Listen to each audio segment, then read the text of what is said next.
Ahí va, ahí va. 2 de la tarde, 33 minutos, mientras ustedes ya van pasando nuevamente por nuestro canal de YouTube, van comentando, van poniendo like si es que todavía no lo hicieron. Vamos a intentar resumir todo lo que está pasando en la Argentina, en el mundo, que es un montón, y vamos a empezar de una manera distinta, Ori. Así es, porque después de la asunción de Donald Trump en Estados Unidos y el foro de Davos en Suiza, Javier Milei está nuevamente acá en la Argentina, donde encabezó este lunes a la mañana un acto oficial por el Día Internacional del Holocausto, que marca además este año el aniversario número 80 de la liberación por parte de las tropas soviéticas de Auschwitz-Birkenau, el mayor campo de concentración y de exterminio del nazismo. Bueno, Milei aprovechó el lugar. Estuvo hablando desde el Museo del Holocausto acá en la ciudad de Buenos Aires, entonces aprovechó el lugar y también aprovechó la fecha para defender a su amigo Elon Musk.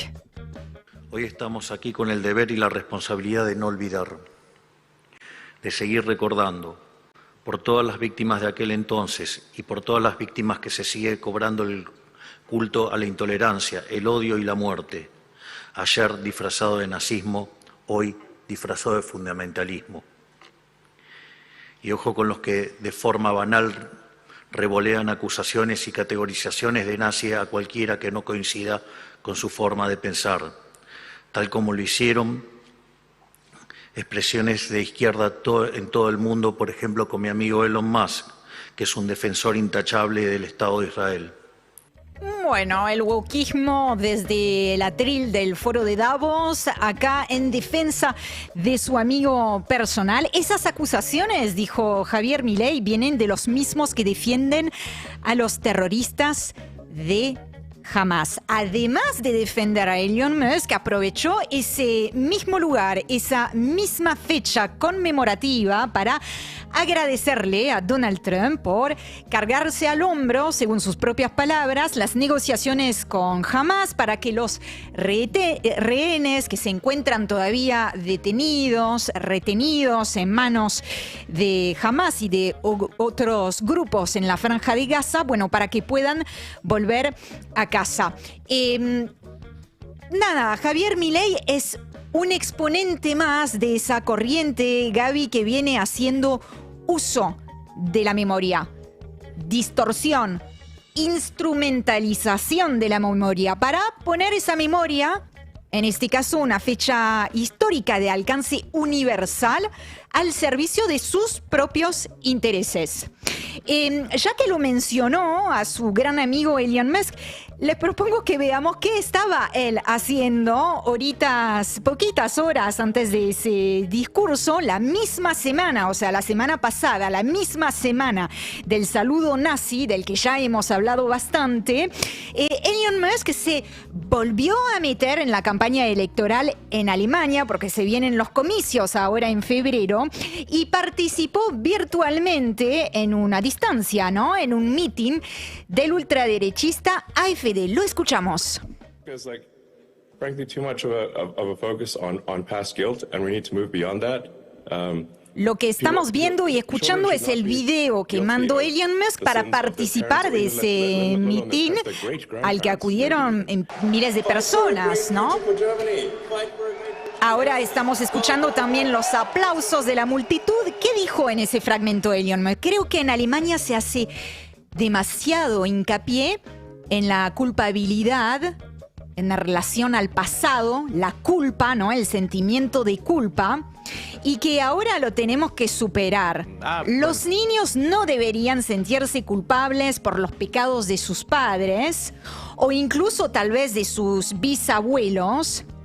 Y deberían ustedes estar entusiasmados, ser optimistas en cuanto al futuro de Alemania. También dijo que debían sentirse orgullosos de ser alemanes. Suena eso. Suena un poquito, Sí, ¿no? el orgullo alemán, claro. El orgullo alemán, y también dijo o hizo hincapié en la importancia de preservar la cultura alemana. y sus valores. Digo, porque todo tiene que ver con todo, ¿no? Esto no empezó la semana pasada, pero claramente lo hemos comentado y mucho acá en Maldita Suerte. Tomaron envión la llegada de Donald Trump. Elon Musk ya venía haciendo lo suyo, Javier Milei también, no es que hayan esperado al regreso de Donald Trump para tomar la posta, pero claramente les da mucho volumen y mucha seguridad en esos pasos que están dando. Yo les propongo que leamos simplemente el mensaje que publicó el Museo de Auschwitz-Birkenau en esta fecha tan importante. ¿Qué dice el mensaje en cuestión? Publicaron varios, me quedé con este. Auschwitz fue el final de un largo proceso. Debemos recordar que no empezó con las cámaras de gas. Este odio fue desarrollado gradualmente por los seres humanos, desde ideas, palabras, estereotipos y prejuicios hasta una exclusión legal, la deshumanización y la violencia creciente, y hasta el asesinato sistemático e industrial. ¿Cómo concluye ese mensaje que me parece que es una respuesta mucho mejor que cualquier respuesta que podríamos nosotros dar desde esta mesa? Auschwitz llevó tiempo. Me parece un mensaje totalmente acorde con lo que venimos comentando desde el discurso de Milei en Davos hasta las decisiones que viene tomando Donald Trump sobre acá solo hay dos géneros, hasta los discursos de Elon Musk y tantos otros, y que acá en Argentina también tienen además del presidente, digo, tienen su propia plataforma y seguidores. Esos Milei, esos Musk, esos Donald Trump del mundo, porque no son únicamente ellos tres, están, y acá es su opinión personal, están sepultando la memoria de un hecho como el Holocausto, están sepultando el derecho internacional en los escombros de Gaza, en el genocidio de Gaza. Eso están haciendo. De hecho, y ahora no lo vamos a desarrollar, pero en el transcurso de la tarde le vamos a dedicar toda una columna, Donald Trump acaba de sugerir, de decir que su anhelo es reubicar a los gazatíes en otros países para limpiar el enclave palestino de su población. Esto, Gaby, se llama limpieza étnica. Claramente, claro.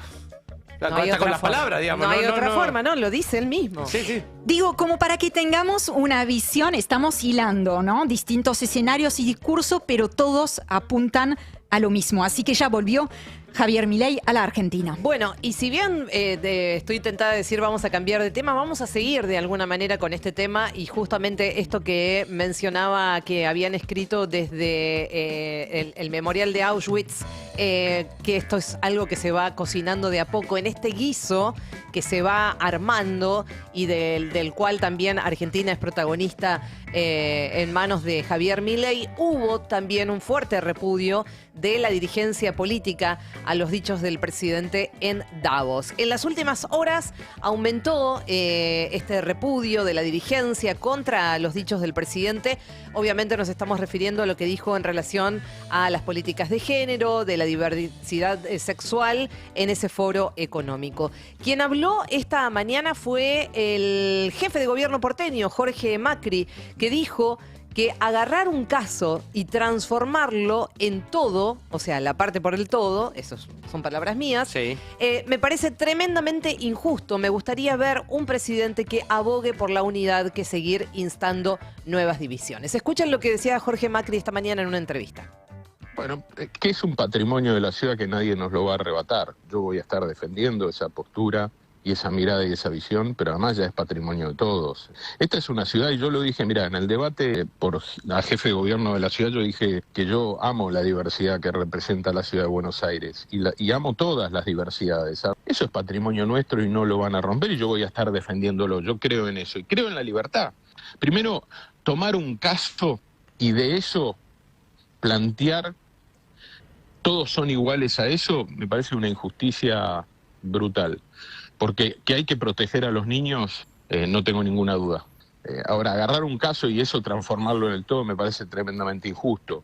Me gustaría ver un presidente que hoy abogue más por la unidad de la Argentina que por seguir instalando nuevas divisiones. Y además me parece que en el concepto de libertad está la libertad de elegir cómo expresarse, cómo querer mostrarse frente a la sociedad, tus elecciones de vida en general. Entonces hay como hay que no me cierra, pero O sea bueno. que Bien, esta mañana en Radio Mitre, esta conversación, un pedacito de esta conversación que escuchábamos con estas declaraciones de Jorge Macri, no fue el único. Vamos a ver qué era lo que posteaba en sus redes sociales Juan Grabois en la cuenta X. Puso este texto que vamos a leerles, que dice así: matemos putos, corramos zurdos, liberemos femicidas, linchemos a los negros de la calle, cerremos hospitales de fisuras, gasiemos pendejitas, cortemos pensiones homogólicos y rengos, degollemos indios, quitemos medicamentos a viejos meados, quememos los parques nacionales, festejemos genocidas, abramos mercado libre de órganos, saquemos los Falcon verdes a la calle. Lo demás es el virus woke, curro y casta. Suficiente. No es joda, flaco, dice Grabois. Si bancás a este nazi, hijo de puta, estás eligiendo el camino del diablo. Es un camino que conduce a la destrucción y a la violencia. El miedo se contagia.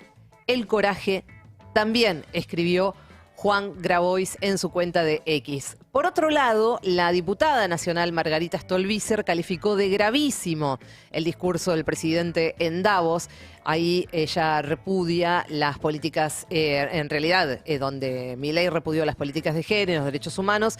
Consideró que escucharlo le dio vergüenza ajena porque es un mensaje retrógrado y medieval. Apenas 2 días después de que Milei vinculara a las parejas homosexuales con la pedofilia, miles de personas, esto lo vimos este fin de semana, y la verdad es que, bueno, por lo menos nos da un poco de esperanza que se reunieron ahí en el Parque Lezama. Hubo una multitudinaria asamblea antifascista LGBT para organizar una respuesta colectiva ante la ofensiva del gobierno nacional contra las diversidades sexuales. La vida está en riesgo, basta. Al closet no volvemos nunca más, fue el lema de la convocatoria. Y en esa marcha estuvo el influencer libertario Marco Palazzo, que, como vienen haciendo prácticamente en todas las marchas, sea cual fuere, del tenor que sea, siempre aparece un libertario escudado detrás de la cuestión de soy periodista y quiero retratar qué es lo que pasa a través de mis redes, simplemente vengo a preguntar. Bueno, no sucede eso, claramente, y bueno, finalmente terminó ahí, además de provocando, corriendo, Sí, bueno, como suelen terminar, ¿no? Sí, porque además se la pasan hablando y provocando justamente de una forma muy violenta, se expresan en las redes constantemente y bueno, sí, son Claro, cosas que pasan. el tema es que haces previo a ir y presentarte como un inofensivo periodista o Sí. generador de contenido para tus redes, cuando durante un montón de tiempo venís hostigando, venís bardeando, denigrando a diferentes colectivos y de repente te apareces en la marcha que hace justamente ese colectivo. Bueno, me parece que no te van a dar la bienvenida, muchachito. ¿Quién es Marco Palazzo? Además, como para tener una idea de quién estamos hablando, una figura que generó muchísima controversia en el ámbito político argentino. Sus declaraciones más cuestionadas, bueno, la reivindicación del nazismo. Sí. Sin ir más lejos. Se lo conoce con la red como el nenazi. Es que le dicen así, el nenazi escribió una nota, uno de sus textos, llegó a defender a Adolf Eichmann, que fue capturado acá en Buenos Aires por el Mossad en el 60, calificando esa detención como ilegítima. O sea, esto lo escribió un artículo en base a esto. Imaginarán que si este tipo se aparece ahí. La verdad, bueno, también negó la soberanía argentina sobre Malvinas. Desestimó el conflicto del 82, atacó duramente a íconos nacionales como Diego Maradona, al que criticó incluso por el histórico gol conocido como la mano de Dios. Bueno, es ese el muchachito que tuvo que salir corriendo el sábado de Parque Lezama, escoltado nuevamente por patrulleros. O sea, nuevamente el Estado, porque esos son policías, nuevamente salvándole las papas a estos pibitos como Fijab, como... Sí, sí. como Y se como quejó, Palazzo. se quejó que la policía no lo protegió suficiente. Para él, Bueno. la policía debió haber, la policía de la ciudad debió haber monitoreado constantemente donde estaba él en la marcha, porque sabía que le podían llegar a pegar. Entonces no hicieron bien su trabajo y dijo, deberían haber protegidome. Así lo dijo. Bueno, vamos a volver a la asamblea después de deliberar. Ahí seguramente ustedes deben haber visto las imágenes, una cantidad de gente que no solamente fue convocada acá en la ciudad de Buenos Aires, en Parque Lezama, lo mismo ocurrió en un montón de plazas de la Argentina y esto tiene que ver con la resolución y con lo que se viene, porque finalmente acordaron movilizarse el próximo 1 de febrero, es el sábado que viene, marcha federal LGBTQ+, antifascista, antirracista. Esto va a ser de Congreso a Plaza de Mayo, acá en la ciudad de Buenos Aires, a las 4 de la tarde.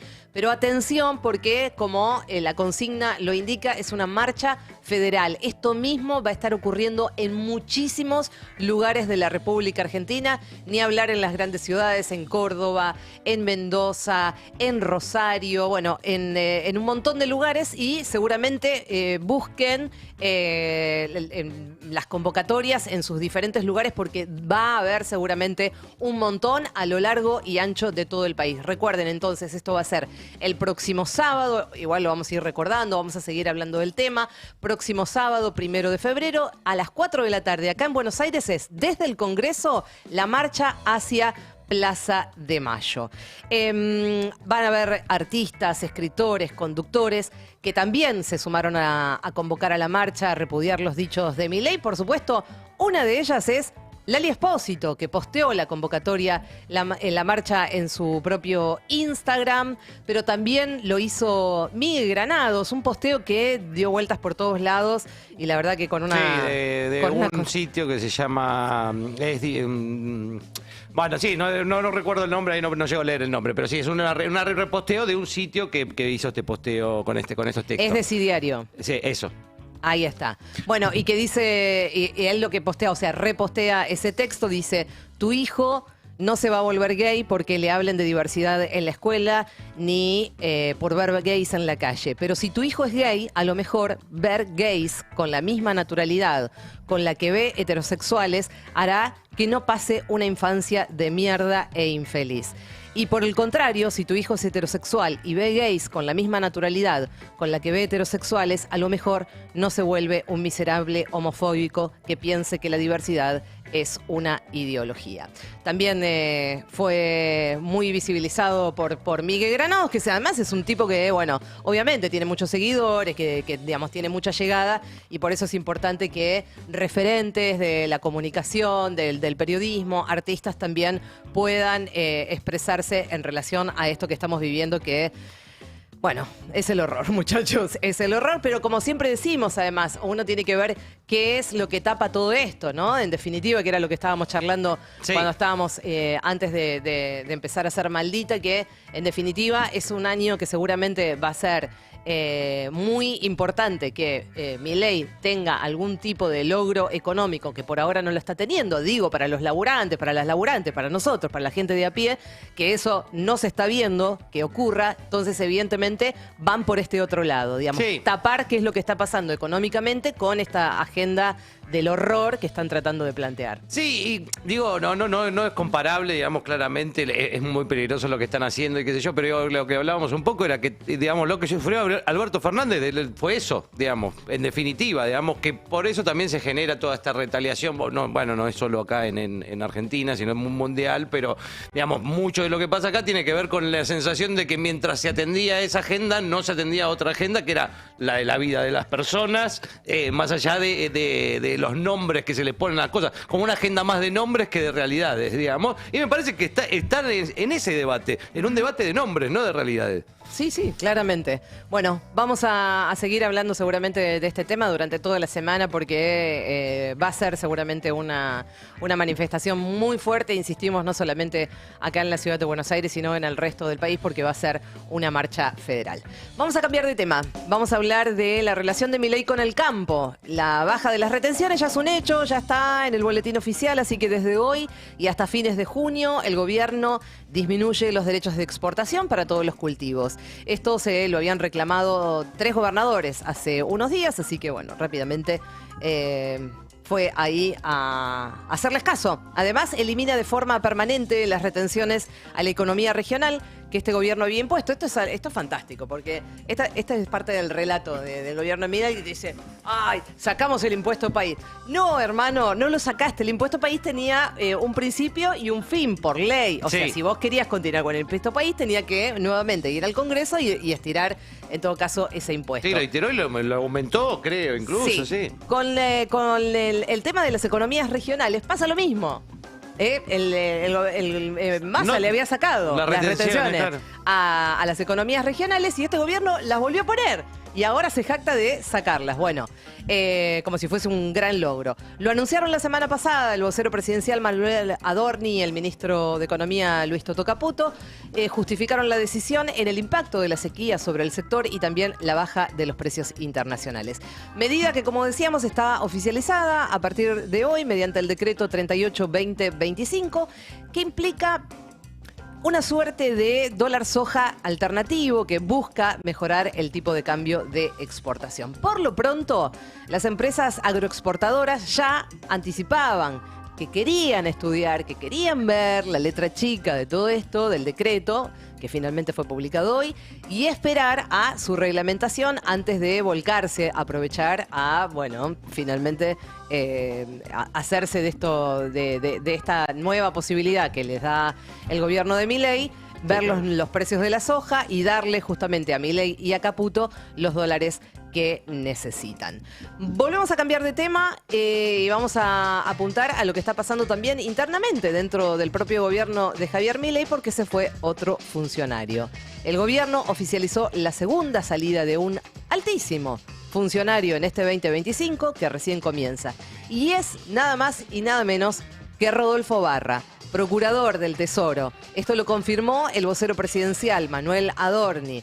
El ex juez de la Corte se va a reunir con el asesor presidencial Santiago Caputo este lunes, según esto publica El Destape y pudo averiguar justamente El Destape Web. Los motivos de la renuncia aparentemente son unos cuantos. Uno de los más graves es que Milei se enteró que Barra vive en España. Según relataron fuentes oficiales de la Casa Rosada, Sí. ¿no? De hecho, hay sospechas de que el jefe de los abogados del Estado, que básicamente es eso, el puesto de procurador general, se cree que emitió o que firmó resoluciones en el exterior, que es algo que obviamente no se puede hacer. El presidente, sus funcionarios tienen que firmar los decretos dentro del territorio nacional. Según una investigación del politólogo Pablo Salinas, son 115 los funcionarios que han dejado su cargo desde que Milei asumió la presidencia. Esto es impresionante, Sí. La imagen que subía ahí Pablo Salinas en las redes acerca de la cantidad de funcionarios que Sí, se casi fueron. 2 por semana. Es un promedio de 2 funcionarios por semana que vuelan. Impresionante. Sí, y en este caso, claro, y sumado a esto, sí que dicen que trabajaba medio de martes a jueves y cuando no se iba a España se iba a Punta del Este y trabajaba también desde ahí. Sí. Que también emitió un dictamen, dicen, a favor de una empleada. De una empleada. Sí. Esto es cierto, es bien chiquito, como Sí, decíamos sí, sí, nosotros. sí. La verdad que es extraño. Bueno, en realidad no es extraño. No, bueno, si firmó, Puede pasar. si firmó cosas que no son legales, no es un dato menor, claro. Eso sí, ahora, otro de las cuestiones que andan dando vuelta es que le dio la razón a una empleada del Estado que habían iniciado, digamos, una demanda. Y bueno, el procurador, digamos, le da la razón a los laburantes y bueno, parece que eso No, tampoco claro, está mal. gustó demasiado. Aunque sea muy chiquitito, pero parece Sí. que no gustó. Bueno, volvemos a cambiar de tema y atención con esta noticia. Finalmente se confirma, mañana hay paro de trenes. Mañana no van a funcionar los trenes. Esto es una medida nacional. La fraternidad va a llevar a cabo este paro después del fracaso de las negociaciones paritarias y del vencimiento de los plazos de la conciliación obligatoria. Esto lo veníamos contando. Se venía dilatando finalmente esta resolución que toma el gremio, pero digamos, ahora ya está confirmado. Una medida de fuerza que se va a llevar a cabo desde las 9 de la mañana hasta las 5 de la tarde de mañana martes y va a afectar, insistimos, a todos los servicios de trenes de todo el país. La última reunión entre el gremio de conductores de locomotoras y las autoridades de ferrocarriles argentinos del Estado, FASE, no tuvo avances, por lo que el sindicato decidió hacer una convocatoria a esta medida de fuerza. ¿Por qué esto? Porque, bueno, vienen protestando. El aumento que habían conseguido era del 1% para noviembre, de 2,5% para diciembre. Por supuesto, estos aumentos, estos microaumentos, fueron catalogados desde el gremio de la fraternidad como insuficientes para atender las demandas de los trabajadores del sector. Así que, en definitiva, se confirma el paro de mañana. A partir de las 9 de la mañana y hasta las 5 de la tarde dejan de funcionar todos los servicios de trenes del país. Y también se los contamos porque seguramente mañana va a ser muy, muy caótico porque es realmente muchísima la gente que utiliza este servicio. Pero siguiendo con el tema de los trenes, el gobierno suspendió la electrificación del Belgrano Sur. Deciden suspender este proyecto que iba a ser financiado además por el Banco Mundial para redirigir el préstamo del organismo, del Banco Mundial, a otras cuestiones, a otros usos de carácter social, según anunció el propio gobierno. Para hacer un pequeño paréntesis y una pequeña historia de qué era lo que había pasado con esto, en el 2022 el gobierno de Alberto Fernández había avanzado en reglamentar el financiamiento de un proyecto muy necesario, que es el de la modernización de la línea Belgrano Sur, que incluía electrificación, la renovación de varias vías y estaciones, la construcción de pasos bajo nivel en ese ferrocarril. Era una iniciativa que tenía el apoyo de este préstamo del BID, del Banco Mundial, en realidad, y eran $600 millones. Bueno, como veníamos contando nosotros, había muchas iniciativas que iban a estar financiadas por organismos internacionales y que, sin embargo, incluso esas iniciativas están totalmente paralizadas. En este caso en particular, además, la intención es redirigir esos $600 millones del Banco Mundial a otros lugares que por ahora se desconocen cuáles son. Hasta acá la información de lo que pasa en la Argentina, pero vamos a seguir con un poco más de lo que sucede en el resto del mundo. Ori. Otra vez la agenda de internacionales, esta vez con una disputa entre Gustavo Petro y Donald Trump. Donald Trump quiso agredir a Colombia y Petro le contestó con mucha firmeza. La disputa parece ahora zanjada, pero déjenme primero contarles cómo es que llegamos a esta instancia. El pulso empezó con la deportación por parte de Estados Unidos de ciudadanos colombianos en situación migratoria irregular.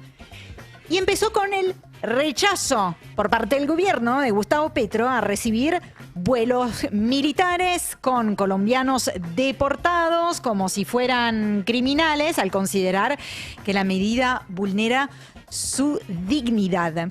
Porque habíamos visto bajar, eso pasó en Brasil también, ¿no? Acá tenemos justamente imágenes y me parece muy bien que las enseñemos ahora, que muestran efectivamente como ciudadanos brasileños estaban de vuelta a Brasil, aterrizando desde los Estados Unidos, ¿no? Llegando desde los Estados Unidos, esposados con grilletes en mano y pie. Una locura.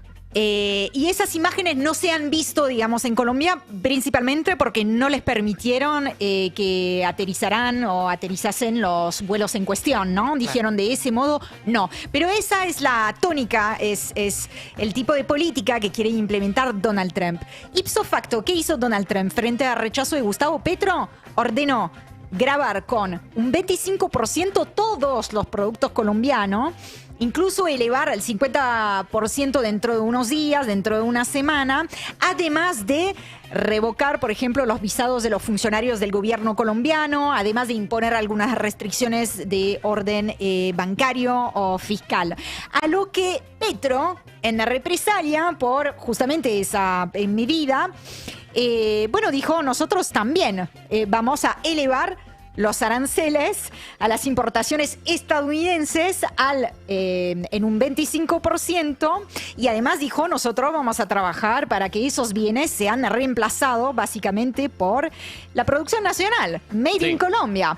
Bueno, en definitiva, se vivieron unas horas de muchísima tensión, durante las cuales, para que se hagan una idea, Gustavo Petro llegó, por ejemplo, a decirle a Trump, publicó un mensaje muy extenso, por los tiempos que manejamos es imposible leerlo todo, ustedes lo van a encontrar en su cuenta de X, pero llegó a decirle a Donald Trump, en ese mensaje que se hizo público, puede con su fuerza económica y su soberbia intentar dar un golpe de Estado como hicieron con Allende, pero yo muero en mi ley, resistí la tortura y lo resisto a usted. Wow. Bueno, sí que escaló, ¿no? Entonces, como les decía, volvemos al principio de esta noticia. El pulso ahora entre ambos mandatarios, entre ambos países, parece zanjado. También la sensación es que es apenas el primer capítulo de una larga saga, ¿no? Según la Casa Blanca, el gobierno de Colombia aceptó todos los términos del presidente Trump. Eso dice el comunicado de la Casa Blanca. Me parece que no, ¿eh? Sí. Así lo titularon varios diarios igualmente. Lo repitieron. O sea que la Casa Blanca se apresuró, ¿no? En difundir su propia versión de cómo había sido zanjado el asunto y quiso instalar esa versión misma. Como si, hubiera doblegado al gobierno de Petro. Desde la Cancillería de Colombia hablan más bien de un impasse que ha sido superado.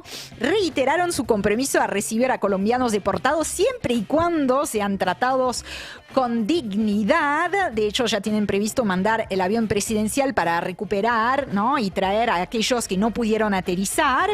Y también anunciaron un viaje muy pronto del canciller y del embajador a Washington para avanzar en la colaboración. Así que sí es cierto que hay medios que se lanzaron al toque para respaldar el comunicado de la Casa Blanca, pero parece ser que un pequeño país como Colombia se plantó a través de su presidente, por motivo u otro, logró lo que esperaba. 3 de la tarde, 5 minutos. Hasta acá el resumen imposible, pero lo cerramos de esta manera. Maldita suerte.